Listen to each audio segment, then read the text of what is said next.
I've taken over 1,000 sales calls. And in today's video, I'll be sharing everything I have learned after taking all of these 1,000 sales calls. I've closed hundreds of clients for my own lead generation agency, and I'll be sharing with you everything you need to know to take a sales call on Zoom or Google Meet and closing thousands of dollars worth of deals literally within 30 to 45 minutes on that call. Now, in this video, I'll be sharing what most people sell for thousands of dollars in their own courses, and I'll be giving it to you away for free. So please make sure you pay attention because this will be one of the most valuable videos that you will watch on YouTube today. All right, so how do we close $5,000 deals in 40 minutes? How do you actually sell your own lead generation services? This video will be everything you need to know about the art of making thousands of dollars over a Zoom call, over a simple sales call. And in today's video, I broke it down into 10 key steps. This is what we'll be talking about today. The first is, why do people actually buy? The second is the sales call process for a lead generation agency. The third point is the actual discovery phase. Why now? Pre-handling certain objections, building alignment, handling objections, the actual sales pitch that you'll be going through, how to close the sale, and how to sell with integrity. Those are the 10 points we'll be talking about in today's video. So let's jump right into it. So starting with, why do people buy?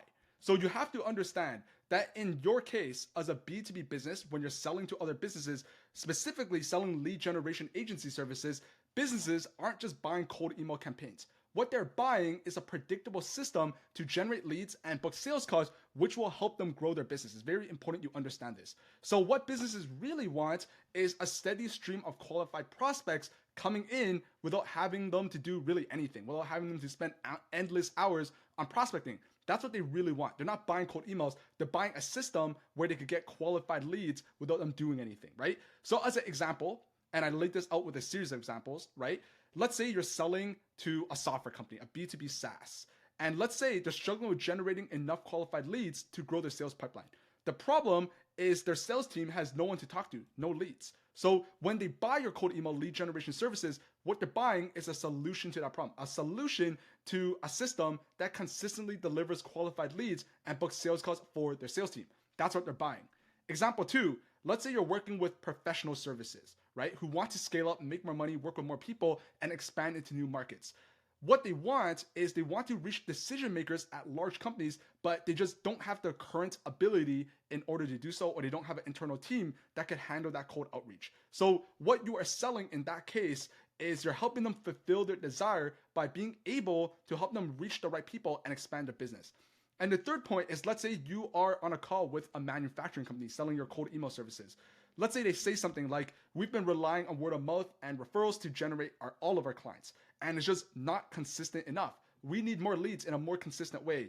That is their pain point. That's the problem that they're having. So when they do work with you, when they do buy cold email services, what they're looking for is a solution that provides them a consistent flow of qualified leads and book sales calls, right? They're not buying cold emails. They're buying a solution to the lead generation problem. And it's very important you know this because you never want to sell the vehicle. You're selling the outcome. And depending on the scenario, right, we're going to ask a series of questions on the sales call to help us understand what is it that they actually want, because it's not cold emails. It's not Facebook ads based on that. It's not building a website. That's not what they want. What they're looking for is a very specific solution to a very specific problem. And here are just 3 examples of it.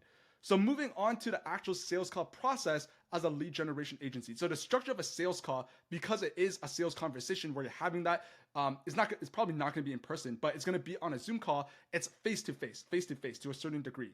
So you need to be flexible with how you conduct that conversation. However, every sales call should follow the same overall structure, the same series of steps. But obviously, you want to tailor it specifically to the specific conversation that you're having. So the very first step, I broke this down into a series of steps, right? So step number 1 is the introduction. That's when you first jump onto the Zoom call with the prospect. Is you and him meeting for the first time. Just build some basic rapport. Say something like, hey, thanks for taking the time to chat today. How's everything going on your end? Where are you calling in from today, right? That's what I like to ask. It just really breaks the ice and it establishes a friendly tone, and it kind of just gets them to chill a little bit, to relax. Maybe they're a little bit anxious about the sales call. Maybe they've been on other sales calls where they just get pitched right off the bat. And it's a really great way to kind of just stand out and show that you're a real person too, right? You're not just there to sell something, right? Now, step two is the discovery phase. And I like to call this the phase where you're digging into the actual issues that they're facing. So in the discovery phase, you want to ask questions that will help you understand, that will reveal the prospect's challenges. What are the problems that they're facing with? And specifically, it should be problems surrounding lead generation, their sales pipeline, and client acquisition, right? If you're selling cold email lead generation, this is what the problem should be. So as an example, you can ask good questions such as, so what's the biggest challenge your sales team is currently facing right now when it comes to generating leads? Or another good one might be, so tell me a little bit more about how you're currently handling lead generation. Or maybe you can ask something with, what's been your experience with cold emails and using that as a cold outreach channel? Tell me a little bit more about that experience. And that helps you to get them to expand a little bit more into what they've previously tried, which is super important towards understanding what you're trying to do, right? So by asking these questions, you're going to understand whether they're actually struggling and what they're struggling with. Is it a lack of leads? Is it inconsistency? Is it a low quality of leads? Or is it time and resource constraints? Some people just don't want to do it themselves, right? And you need to ask these questions to really understand that. So here's an example of what a dialogue on a sales call might look like. So let's say the prospect says to you, well, right now, how we're currently generating clients and generating sales calls is we're relying on a sales team to handle outreach, but it's just not enough. We're not getting the amount of meetings that we want. So this is a quantity thing, right? So you can say something like, I see, so how are you currently finding prospects? And he might say, well, mostly LinkedIn and referrals, but we haven't tried cold emails before. So now what you could say is you could ask him something about it. So overall then, Mr. Prospect, would you say the main issue, the main struggle that you have right now in terms of lead generation, would you say it's more of a quality issue or is it a volume issue, right? Which of those two would you say it's more of, if you were to pick one or the other, right? And that really helps you narrow in on the specific problems that he's dealing with. And by asking these type of questions and saying it like this, it helps you understand the problem and helps you determine if the issue is, let's say, insufficient number of meetings, which is something that you could help fix with your own cold email service. Now, step three is presenting the actual solution. So this is your actual pitch. So once you've identified your prospect's problem, you want to present your cold email services as the solution to whatever problem they just told you about and the solution to whatever issue that they are currently facing, right? So maybe as an example, it might be booking consistent sales calls with qualified leads. So as an example, you can say something like, so based on what you've told me, Mr. Prospect, it sounds like your sales team is struggling to keep a full pipeline of prospects. You're just simply not getting enough, in other words, right? I believe our cold email lead generation, blah, blah, blah, blah. And that's a little bit more of a pitch as to what you actually do. And this is the pitch section of the call. And obviously, I'm explaining this as a high level. I'm going to go in way more detail on each of these steps. But as you are pitching your service, it's very important that you frame your solution, your cold email lead generation services, as a solution that will remove all of the pain points, all of the problems they're currently facing, and as a result, will make their life easier, right? So in this specific case, more sales calls equals more opportunities to make more money, more opportunities for revenue. Now, step four is handling objections. This is where a lot of people spend a lot of the time on the actual sales call, but really it usually comes after the pitch where people might say, well, I need to think about it, or I'm not sure cold emails will work, or we've tried other lead generation agencies before, other lead gen services, and we felt like got scammed, right? You want to address these objections, these concerns, and I'll explain to you in specific examples how you want to do that later. And in step five is obviously closing the sale. So this is where you're collecting the cash, right? Where once all the objections are handled, the sale will progress into the next stage, which is how you get paid, right? So these are closing questions, which might be, so Mr. Prospect, how does this sound for you? Do you think our services can help your sales team to do X, Y, Z? Would you like to move forward, or what's your next step, right? So this is closing the sale. And this is the kind of the 5 steps you want to take in all of your sales calls. No matter where it goes, you need to be going on all 5 of these steps. So the most important part of the sales conversation is actually the discovery phase, because you need to be asking the right questions for you to uncover those problems, right? And the discovery phase is critical because this is where you uncover specific challenges that your prospect is facing when it comes to lead generation. What you're trying to do, your goal is to gather as much information as you can to understand where your services could really provide value for them. So a really key question you want to ask is something like, what's the biggest challenge that you're currently facing when it comes to lead generation? You're basically asking, what is the problem you're facing? That's basically what you're saying. And this is a really good question because it opens the door for an actual conversation. whatever they tell you, whatever answer they reply back to you will give you insight into whatever problem they're currently facing, whether that's, again, right, a lack of leads, poor quality leads, or just simply not having a system at all that can help them book sales calls. So as an example, let's say the prospect says, our sales team isn't booking enough calls and the ones they do book aren't qualified. They're not with the right people. Well, you could say, well, what have you tried before to solve this problem? So you're taking whatever the answer is and you're going a layer lower, a layer deeper, so that you're understanding and extracting more information out of them so that it can help you understand what they tried before and what they're struggling with, right? And again, right, by asking this question, it'll help you understand their past efforts and what they previously tried and what worked and what didn't. Another example is, let's say a prospect hits you with, well, we've used lead generation to generate leads, but it's very slow and it's very inconsistent. We've also tried and hired another lead gen agency before, but we felt like we got scammed, right? A key question is asking, okay, that makes sense. I understand that you worked with other people before and just never got results. Out of curiosity, why do you feel like that is? Why do you feel like it hasn't worked, right? And this is a very good question because it uncovers the why behind why what they've tried previously never worked. It's very important you do this because if you miss this part, you're just kind of pitching into thin air, and it's like logical, right? Someone who's tried something before, they're not going to try it again, especially if it didn't work the first time, right? People won't do that. So by understanding what has he tried before and why hasn't it worked, you're able to position your offer as different from everything or whatever it is they tried before. So if someone says, we tried it before and we just didn't get volume, well, position your service as we're sending a lot of volume. If someone says, well, they're with poor quality leads that aren't decision makers, well, position your service as we will get you directly in front of decision makers. And while you're asking this question, the keyword is the word feel, right? If you read this question, why do you feel like that hasn't worked out? That doesn't even make sense grammatically, right? It's not part of English by using the word feel like that, right? It literally doesn't make sense, the question. But this question will get them to open up about how they're truly feeling about the problem and whatever it is they're facing, and will get them emotionally involved, which is what you need in order to actually get a sale. Now, another example is, let's say the prospect says, I think we're just not reaching the right people. We ended up with a lot of low-level contacts, not the decision makers, maybe an intern or something on a sales call. Now, what you can say in response to this is something like, okay, I understand. So out of curiosity, what's kind of stopping you from just generating more leads on your own? And by asking this question, this will encourage the prospect to just validate basically that they need help. You want them to say it themselves that I need help. I need help with this, right? And your goal is to get them to admit that their team just doesn't have the time to do this themselves. They just don't know what they're doing, meaning they're not the experts, or they just don't have the tools or the resources to do this the right way. So now the final example in this specific part of the discovery process is just understanding a little bit more, right? So let's say the prospect says, we just don't have the bandwidth internally to handle all the cold outreach, right? Now, understanding these things, you're able to come up with questions that your goal is to identify the gap. So figure out what the gap is, and with questions, you're widening the gap, right? That's what you're doing with all of these questions. And the goal is you're widening the gap between where they are right now and where they want to be.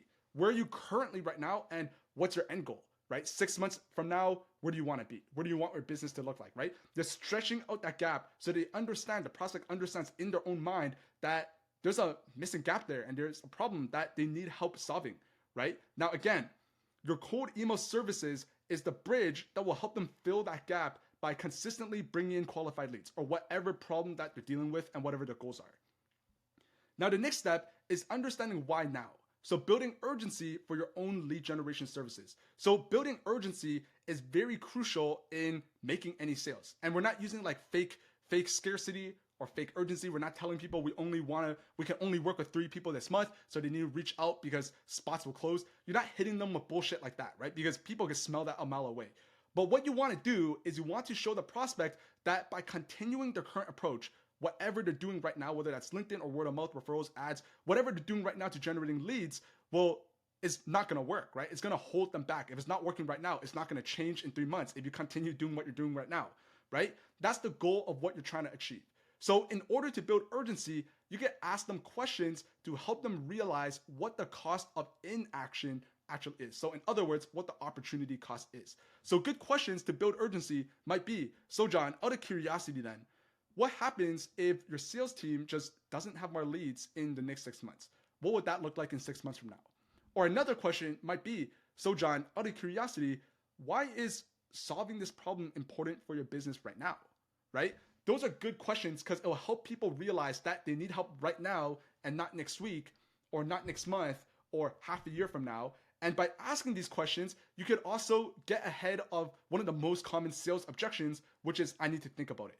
Because if they tell you, well, we need to figure this out yesterday because our business, we're just not making money, we're not making clients, we can't go another 3 months without signing clients. And at the end, if they hit you with, well, I need to think about it, you can literally take what they told you in this section of the sales call and be like, wait a minute, John, but you told me earlier that you need leads yesterday. Has that changed? Right? So it really works to really get in front of certain objections, especially as you're asking these questions the right way. So again, right? Here's an example dialogue.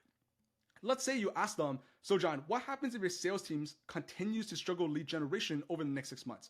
And he says, well, we'll miss our sales target and it can affect our revenue growth. What you could say is, well, that sounds like a pretty big problem. That sounds like a pretty big risk. How important is it for you right now, would you say, for you to fix it before this affects your bottom line? And he might say, the prospect might say, well, we definitely can't afford to wait any longer. So you're using these answers to get ahead of the I need to think about it sales objection, right? And again, this conversation will help the prospect realize that they actually need to solve their lead generation problems right now. Their urgency is clear because without leads, they're not going to hit the sales target, they're going to miss the sales targets, and they're not going to make money, and they might even lose money. Now, this next part of the sales call is very, very important because this is where most people kind of get tripped up, because when they're having that conversation, all of it is going well, it flows, all of that stuff. And suddenly the prospect hits you with something like, well, Jim, I'm not sure cold email will work for us. Or, well, Jim, I tried other lead generation services before. I've worked with other agencies. I felt like I got scammed. The leads just weren't good. Most people, they just don't know how to respond back to that, right? They think the sale is dead and they move on with their day. But in reality, there's a very strategic way to pre-handle all of these objections, right? Because you could actually pre-handle them inside of the discovery phase to prevent them from becoming roadblocks later. And again, the key is by asking good questions. So again, right, here are some examples of very specific objections that you will hear as you are taking sales calls. I will guarantee that you will hear all of these sales objections. If you take 10 sales calls, you're going to hear all of these at least once. So the first most common sales objection is, well, I don't know if cold emails will work for us.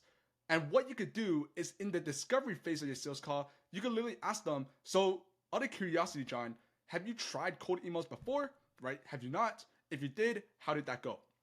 Because by asking this question, if they haven't tried cold emails, you can position your service as a proven, kind of like data-driven, backed by data kind of method that has worked for many businesses similar to theirs. But if they have tried it before and it just never worked before, you, again, right, you want to find out why it never worked out and explain and demonstrate how your approach is different. So position your service as, well, previously when you did this, the reason it didn't work was because of X, Y, and Z reasons. That was the old way. What we do is we use a completely different approach. We focus on 1, 2, 3, which is the opposite of whatever they tried, meaning this will actually work this time. So that's how you want to position it. Now, the next example is, an objection where people will say, well, we tried this before, but the results weren't great, the leads were really low quality, or they're just simply unqualified, or maybe they've had a bad experience with other lead generation services before. Well, a good question you can ask is, well, what do you think went wrong with the previous service or when you tried this before? Was it the targeting? Was it the messaging, like the words people are using? Or was it just like the lead quality? What does that kind of look like? I want to learn a little bit more, right? And by asking them and getting the prospect to talk about their past failures, again, right, you're able to position your service as a better solution, a higher quality solution that focuses on bringing in the right leads and not just filling the pipeline with unqualified prospects in this specific example, right? So again, you have to understand what they've tried before and position what you have as different than what they've tried before. Because if you fail to do that, you're just gonna get bucketed in, and in the mind of the prospect, you're like, well, I've done this before, it didn't work, so why the hell will I try this again?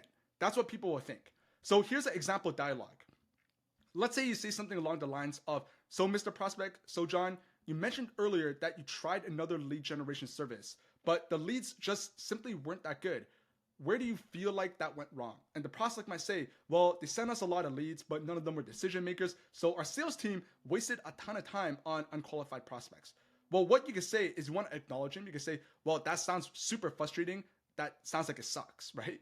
But the thing is our approach focuses on delivering leads that are qualified and just ready to talk. We won't just send you the names, the email addresses of leads. What we do is we target the right decision makers based on whoever it is that you want to work with, whoever it is needs to hear about your offer. How does that sound compared to what you've previously tried before? So you're able to position what you have as new. Old versus new. It's very, very important you do this. And again, right, by addressing their concerns before they bring them up, before you hear it at the end of the sales call as a sales objection, you're able to get in front of it and you're able to reduce building kind of that sales resistance, and you're able to actually build trust in your service with what you sell if you're doing this the right way. Now, the next part is a section of the call called building alignment. This is pretty straightforward, right? You're kind of trying to figure out what their commitment level is in terms of your service and how serious are they about all of this and implementing it right now. So you want to gauge how committed the prospect is in actually solving their lead generation problem. And a really easy way to do that is by using kind of like a out of 1 to 10 type of like scale. So for example, a really good way of doing that is you could literally just say, so Mr. Prospect, on a scale of 1 to 10, I'm curious to hear how committed are you to solving this lead generation problem right now? 1 being you're just not interested, this is not a problem, and 10 being you need this solved yesterday. Where are you on that scale of 1 to 10, right? That's a really good way to ask that question. And let's say the prospect says, well, I'm at about a 7, right? And what you could do is basically anything below 8, it means they have a certain concern or objection or fear about the overall process. So if they say 4, if they say 3, if they say 6, if they say 7, you need to loop back into the sale and figure out what is stopping them right now from getting to a 9 or a 10. And the best way to do that, to actually get in front of that, is they're just saying, so, okay, I see you're at a 7. Out of curiosity, what would you say would take that up to an 8 or a 9? Is there anything that is maybe stopping you or maybe holding you back from being 8, 9, or 10 right now, right? Again, really good question. You're really diving into what their concerns are, because in order to get a sale, you need to remove every concern in their mind. Someone who has a concern simply wouldn't buy. Like that's a fact, right? And that's where most people struggle. So again, if they say it's a 7 or below, it's a sign that something's holding them back. Perhaps it's a concern about the cold email, so the vehicle itself, or maybe it's the budget, they don't have money, or maybe it's just poor timing, whatever it is, right? That will lead them to being below a 7. And by asking what would make them more committed, you're able to uncover all these hidden objections, because you're not a mind reader. If they don't tell you this stuff, if they don't tell you that timing is bad right now, you're not going to know that. And if you continue on with your pitch, at the end of the sales call, they will hit you with, now's a bad time. And it might be a legitimate reason. It might not be, who knows, right? And you're just going to be left kind of stumped there. So it's very important you get in front of this before you go in for the close. Now this is the next part, which is handling objections, right? And there's a very specific strategy that I use on all of my sales calls, and it works extremely, extremely, extremely well. I call it the isolation technique. So what you want to do and how all of this works is when a prospect raises an objection. So whether that is a concern about the price or doubts about cold emails working as a whole, whatever, it doesn't really matter what it is. You don't necessarily need to respond back right away. And this is where a lot of people who take sales calls go wrong. Because if they hear a prospect say, well, this is kind of expensive, they're by default just automatically really defensive, and they're like, well, this isn't that expensive, it's $500. This isn't that expensive, it's $2,000, right? And it never works well because it seems like you're arguing with the prospect. You could actually not necessarily respond to it right away, as long as you appeal to it. And I'll be showing you exactly how to do that, right? You could use what I call the isolation technique to actually first confirm if it's a real issue or just a surface level concern. Because a lot of the times when people say, I need to think about it, or it's expensive, or I don't know if this works, that's not the real reason. That's a surface level concern. And underneath of that surface level concern is a real issue. And you need to isolate that. So here's a really great way of isolating the price objection. If someone tells you, well, this sounds great, but it's really, really expensive, what you can say is, I completely understand. So you want to first acknowledge what they say. not in an argumentative way. Acknowledge what they say and validate their feelings and how, kind of their concerns about it. I completely understand that, Mr. Prospect. Just to make sure, if price wasn't an issue, would this type of service, would this cold email lead generation service, do you feel like that might be the right solution for your needs right now?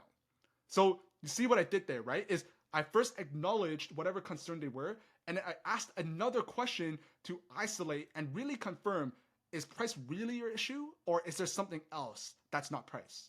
That's kind of the overall message of what I'm saying with a lot of these objections. And it might say, yes, it would, right? I believe our services, the service they're selling is the right fit. And then you can say, great, so it sounds like price is the only concern. So in this case, it's a logistical thing, right? They might just not have the money, whatever the case is, right? But by asking this question, you're able to understand, is it a legitimate issue? Like they just don't have money, their service is $2,000 and they're $500 in the bank? Or is it they have the money, they just are saying that kind of as an excuse because they have a real objection underneath, right? And using this approach, using the isolation technique, you're able to get to the roots of the real objection, and it shows that price is the real barrier. And it's very easy if it's a logistical thing. You can literally say something like, all right, so once you've clarified all of this, you can offer your solutions and position as different solutions, such as payment options. Maybe you're helping them scaling their service, or you could just have an ROI calculator that could justify your cost. So the next section of the actual sales conversation is the pitch. And that's kind of where you're presenting your lead generation services as the ideal solution for them. So once you walk through that entire process of the discovery phase and you handled all the pre-objections before it has come up or before it has the opportunity to come up, it's now time to actually pitch your service. And the key in this section, the key to the pitch, is to focus on how your lead generation services specifically will solve the problem. Very, very key. How it solves their specific problem.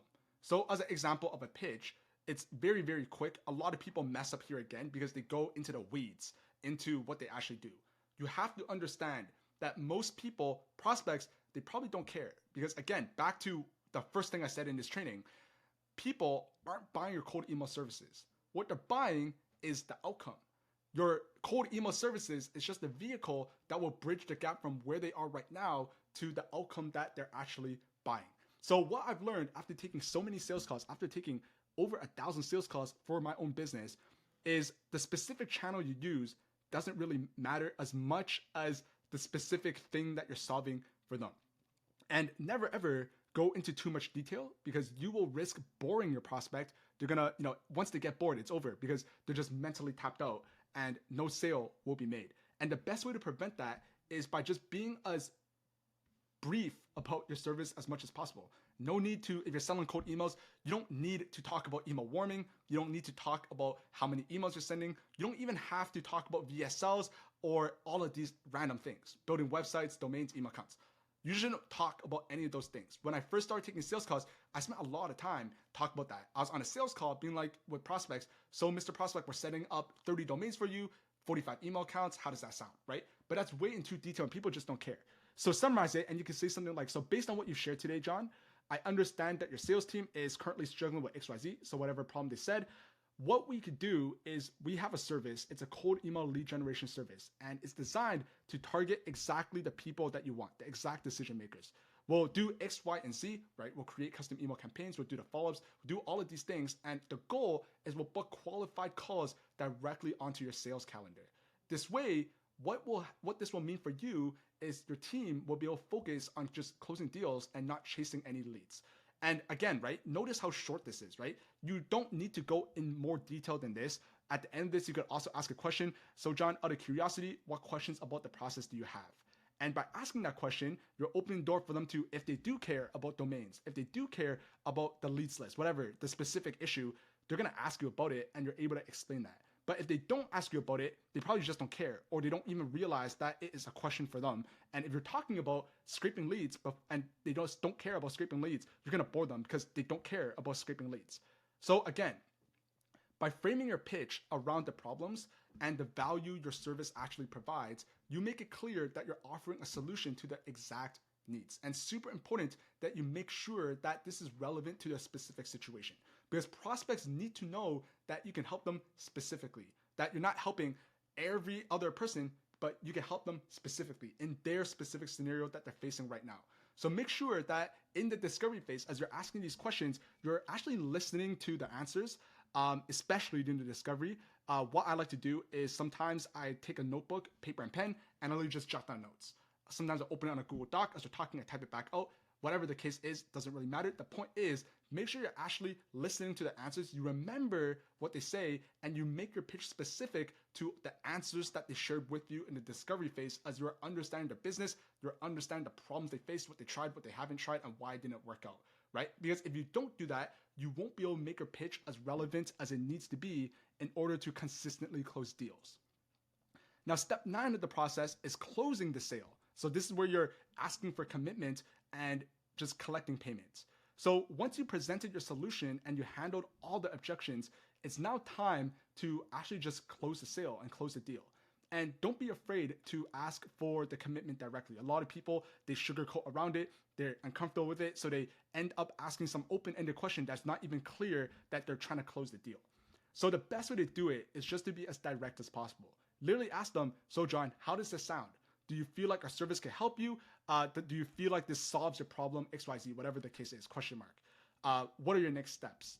Would you like to move forward with setting up all of this stuff, or what does that look like, right? Stuff like that, right? That's a closing question. And what you're looking for is you're looking for agreement that they believe in the process and they want to move forward. And if they do agree, you want to make sure that you're moving forward with the next steps, such as maybe setting up the onboarding call, or sending them an invoice, sending them a contract, sending them an agreement. And if they hesitate, what you want to do is, the reason they're hesitating is because they have an underlying concern that is not being taken care of. So as you ask this question, and if someone says, sure, right? That doesn't sound very confident that they want to move forward with that. If you hear that, even though the words they're saying is, yeah, let's move forward, but because of the tone, they make it sound like they're unsure moving forward, you can literally just ask them, so John, again, right, out of curiosity, do you have any specific questions or any specific concerns about how all of this works or how this could fit inside your business? And that's where they'll spill the beans and really start talking a little bit more about their concerns. Again, before you close the deal, right? Because if you hear them agree that they want to move forward, it needs to be a very firm, a very confident, yeah, I'm certain this will work, let's move forward. That's what you need to hear. And if you hear anything other than that, they probably have an underlying concern, and what might happen is you send them an invoice, you hop up the call, all happy and stuff, thinking you signed a client for a few $1,000s, and they just ghost you and never pay the invoice. So it's very, very important that you do this. Now in step 10, this is kind of just a general note that is very important for you to understand. It's very important that you sell with integrity. You're helping people, you're not forcing. It's very, very important to do this, right? That's why a lot of people, the sales industry as a whole, gets such a bad rap and gets such a bad reputation because there's so many slimy people, right? People who use high pressure tactics, doing all of these other things to convince people to buy something they don't actually need. Because your goal isn't to force someone into buying a service they don't need. Your goal isn't to force someone into buying cold emails. What you're there for is you're there to help them solve the lead generation problem. They have a very specific problem that they don't know how to solve, and you are there to help them solve that problem, kind of like as a consultant. That's what you're doing. So in the discovery phase, if you're asking all these questions and you realize they're just not a good fit, maybe they don't have a problem, maybe the problem they're facing is not something you can actually help them solve, just be honest and be direct. So as an example, let's say a prospect that you're talking to, it's clear from the discovery phase that what they're looking for is something that isn't something you offer. They're, let's just say they want help with running ads, but you sell cold email lead generation service. Obviously, you don't know anything about paid ads, so you wouldn't be able to help them with that. Rather than pushing them into buying your service or even lying and telling them that you could run ads, literally just say to them, well, it sounds like, John, what you're looking for is more of an inbound lead generation system. You're looking for ads. What we do is cold emails. It's not exactly our strategy. But what we could do is, even though I don't think we are the best fit for you right now, I could recommend someone else, or I could point you in the right direction that will help you more in solving this the right way, whatever the case is. Would you say that's helpful? So this way you're respectfully turning them away, and you're just basically letting them know that, hey, we don't think we can help you, and that's fine. No worries. We're pointing you in the right direction to help you get what you're looking for. And if you do this, people will actually trust you more, right? people will look at you as someone who generally wants to help them with good intentions, and you're actually going to become a way better salesperson like this, because almost no one does this, right? Everyone just wants to make some quick cash, and as a result, they use and resort to all of these slimy tactics, or they lie to people, whatever the case is. And if you're that one guy who really tells them, nah, I don't think we can help you, even if you want to pay us money, we can't help you, they'll trust you way more. And down the line, once they are ready to actually do this with you, they'll be the first person on your doorstep knocking your door being like, hey Jim, I'm ready to get started, send me the invoice. So that's kind of how all of it works, and it's very important that you sell with integrity, right? Now the final part is kind of the summary for selling lead generation services. So again, right, selling lead generation services involves understanding the prospect's key pain points. You're building urgency, and you're showing them how your service can consistently deliver qualified leads. And as you are following a structured sales process, so you're going through the process of discovery, handling pre-objections, presenting the solution, and closing the deal, what you're doing is you're guiding the prospect through a conversation that makes them feel just understood. What you want them to think is, wow, this guy Jim, the seller, this guy who's selling me this service really understands me. He understands what I'm dealing with, the bullshit I'm dealing with, and he can help me, right? That's the goal. And you want to create that level where they feel like they're understood and confident that your service is the best solution for their problem. Now, obviously in this training video, I gave you a lot of examples. And by using these examples, you now have a framework to actually sell your cold email lead generation services effectively.